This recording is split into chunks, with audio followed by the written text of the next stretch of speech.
Histórias de família são sempre fascinantes, são inspiradoras, que dariam um verdadeiro filme. Hoje eu quero contar para vocês um pouquinho da história do Onésio e da Zoraida, que estão sepultados aqui nesse antigo cemitério da cidade de Caibaté, no Rio Grande do Sul. O Onésio nasceu no ano de 1910. Quando tinha 24 anos, ele se casou com a Zoraida, no ano de 1934. Ela tinha 23 anos. Aqui consta o nascimento como 1907, mas eu encontrei uma documentação onde consta 1911. E quando Zoraida estava grávida do terceiro filho, seu marido Onésio faleceu aos 28 anos. Eles ficaram casados somente 3 anos e meio. Dessa união nasceram 3 filhos. Então, no ano de 1938, uma viúva, 27 anos de idade, eu imagino as dificuldades que essa mulher passou na criação de seus filhos. Mas passados 5 anos, Zoraida voltou a se casar novamente. Isso foi no ano de 1943. Ela se casou com o Olmiro Teixeira Bastos, também um jovem que havia ficado viúvo e tinha 2 filhos pequenos. Com o casamento, então, eles formaram uma grande família e depois mais 2 filhos do casal. Quando em 1965, o seu segundo marido faleceu aos 55 anos. Zoraida viveu 62 anos, quando em 1974 ela veio a falecer de insuficiência cardíaca. Aqui é uma menina ou uma moça que faleceu com 20 anos, a Irene Batista Leal. É bem possível que ela fosse filha da Zoraida. Eu não tenho certeza, eu não consegui nenhuma informação referente a ela. Eu acredito que Zoraida deve ter vivido uma vida plena e com muitas realizações, apesar das dificuldades. Os maus momentos e as dificuldades, elas acabam ficando para trás. E o que vale são as coisas boas que ficaram. E filhos, na verdade, são sempre uma grande bênção.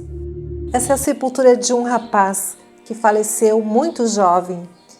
Vejam que bonito esse raio de sol. É o Diego Simi Cortes.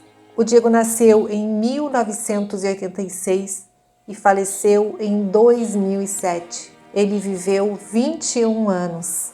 Nós não conseguimos explicar o motivo da morte de uma pessoa tão jovem, porque alguns partem tão cedo deste mundo.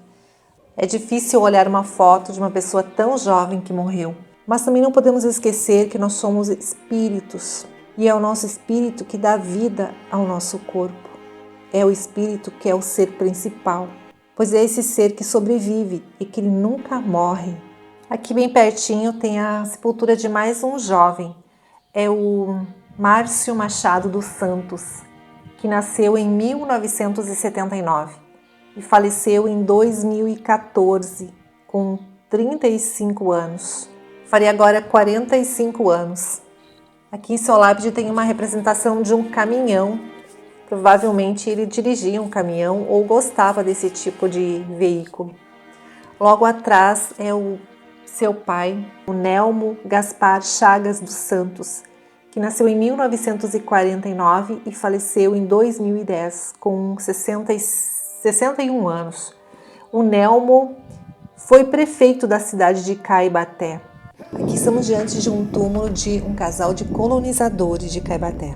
Guilherme Friedrich, que nasceu em 1879 e faleceu em 1965. Ele viveu 86 anos. E do lado está sepultada sua esposa, a Ana Levi Friedrich. Ela nasceu em 1888 e faleceu em 1965, com 77 anos. Vocês repararam num detalhe? O Guilherme faleceu em julho de 1965 e a sua esposa Ana em junho de 1965, exatamente há um mês antes de seu marido. Aqui está sepultado o Matias Luiz Sefrim, que nasceu em 1880 e faleceu em 1973, com 80 anos. Do lado, a sua esposa, a Regina, nascida da família Kreling, em 1889 e faleceu em 1972. Viveu 83 anos. Aqui está a sepultura do Adolfo Wigert, que nasceu em 1889 e faleceu em 1969. O Adolfo viveu 80 anos, todos colonizadores de Caibaté. Antes disso, o dono de toda essa área de mata correspondente ao município de Caibaté pertencia a Joaquim Gomes Pinheiro Machado.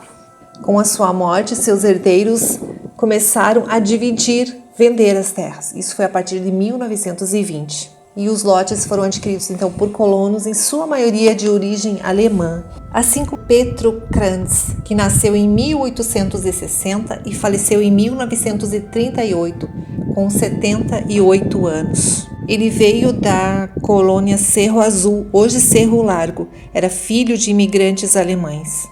Em sua lápide está escrito mais ou menos assim: venha calmamente para o meu túmulo, para o meu descanso eterno. Pense no que eu sofri antes de fechar os olhos. Isso demonstra como era a vida dessas pessoas neste local, uma vida de muita batalha, de muita luta, com certeza, diante das adversidades do local. Bom, eu vou encerrando por aqui o vídeo, depois eu vou fazer mais um vídeo dando continuidade a esse cemitério. Agradeço a todos que me acompanharam até aqui, um grande abraço.